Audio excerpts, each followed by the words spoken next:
Hola, ¿qué tal? Muy buenos días, ¿cómo les va? ¿Cómo están ustedes? Feliz Día del Trabajador.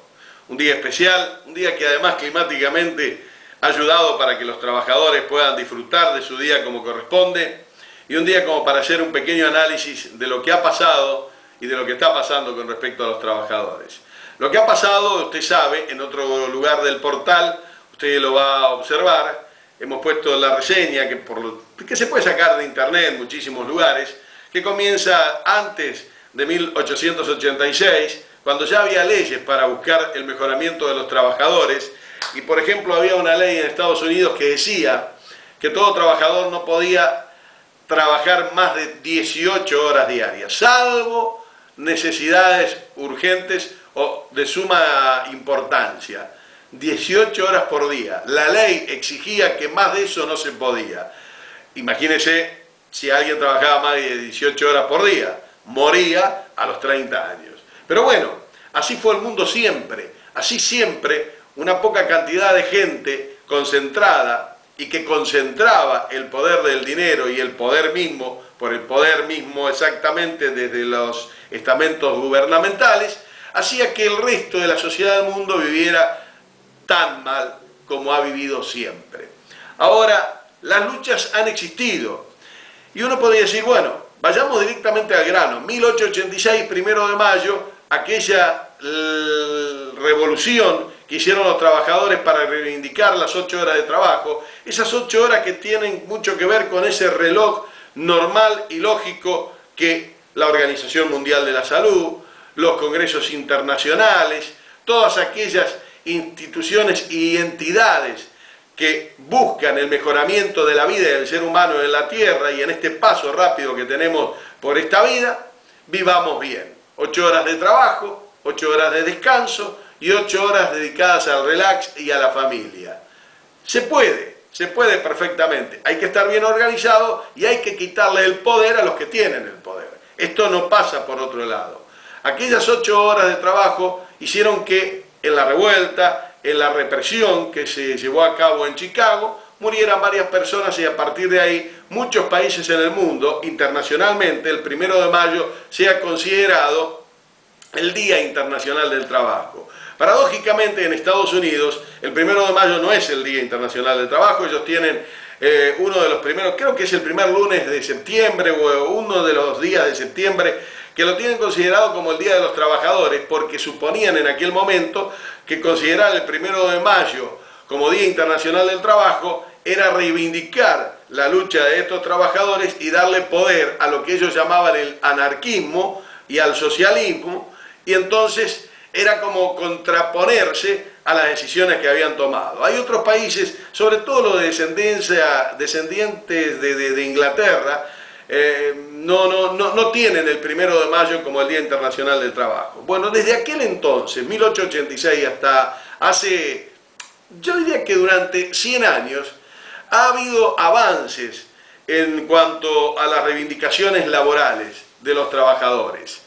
Y ha habido avances que lo han ido disfrutando en distintos lugares del mundo. Paradójicamente, en los últimos 10, 15 años, esto se ha ido perdiendo. Se ha ido perdiendo porque el muy conocido y permanentemente mencionado neoliberalismo ha hecho que y la globalización, por ende, ha hecho que en el mundo muchos de los derechos de los trabajadores se hayan ido perdiendo y la necesidad del trabajo mismo ha ido que los trabajadores hayan ido aceptando esto de tener cada vez menos beneficios. Ahora, lo importante para recordar en este 1 de mayo es que hay que seguir luchando por esas reivindicaciones y que mucho más que en 1886 hay que luchar por las dignas 8 horas laborales, 8 horas de trabajo fuerte, a conciencia, trabajada profundamente, con inteligencia, sin ningún tipo de hecho que pueda perjudicar esas 8 horas laborales, es decir, 8 horas de trabajo en serio, desde lo intelectual hasta lo físico, 8 horas de trabajo en serio. Y 8 horas de trabajo en serio reportan al beneficio de la sociedad y del mundo entero muchísimo, quizá mucho más que 13, 14 horas de trabajo no tan en serio, con parates en el medio, con desgaste físico permanente, con comidas en el medio donde uno después de haber comido o haber estado de relax, cuando vuelve a trabajar no lo hace con la misma fuerza. Es decir, está comprobado que 8 horas de trabajo a fondo rinden mucho más que 12, 13 horas de trabajo no a fondo. Ahora, ¿por qué esto no se consigue?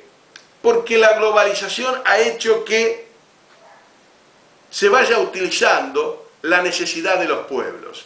Y entonces las empresas, por ejemplo, norteamericanas, que en Estados Unidos tienen que pagar una mano de obra más cara, se van a países más necesitados y con mano de obra extremadamente barata y donde trabajan 13, 14 horas, consiguen hacer el mismo producto que luego venden en el mundo al mismo precio que si lo hubiesen fabricado en los Estados Unidos. Usted tiene que China, por ejemplo, es uno de los países de mayor crecimiento industrial y de mayor crecimiento, y va a ser una de las potencias, si no lo, por empezar ya lo es, pero digo, va a ser una de las potencias de más nombre en el mundo en muy poquito tiempo, estando entre las primeras del mundo indudablemente, cuyo capital per cápita de distribución de dinero es uno de los más bajos del mundo y donde la pobreza alcanza niveles realmente espeluznantes. Ahora, ¿por qué se da esto? Por la concentración.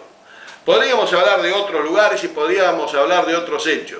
Lo importante es que hoy por hoy en el mundo hay que volver a luchar para las reivindicaciones laborales. Se lucha de otra manera, las condiciones son distintas, el avance de la ciencia ha permitido muchísimas cosas más. Por ejemplo, las horas extras.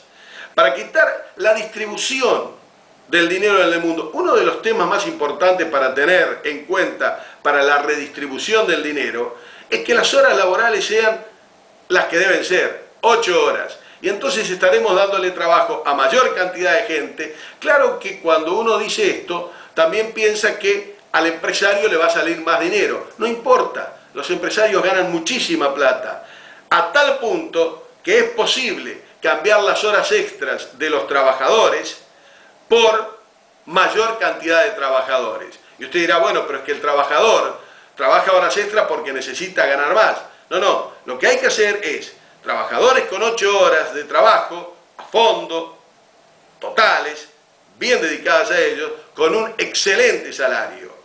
Y paralelamente multiplicamos la fuente de trabajo y paralelamente más gente vive bien. Las horas extras han pasado a ser una opresión para el trabajador.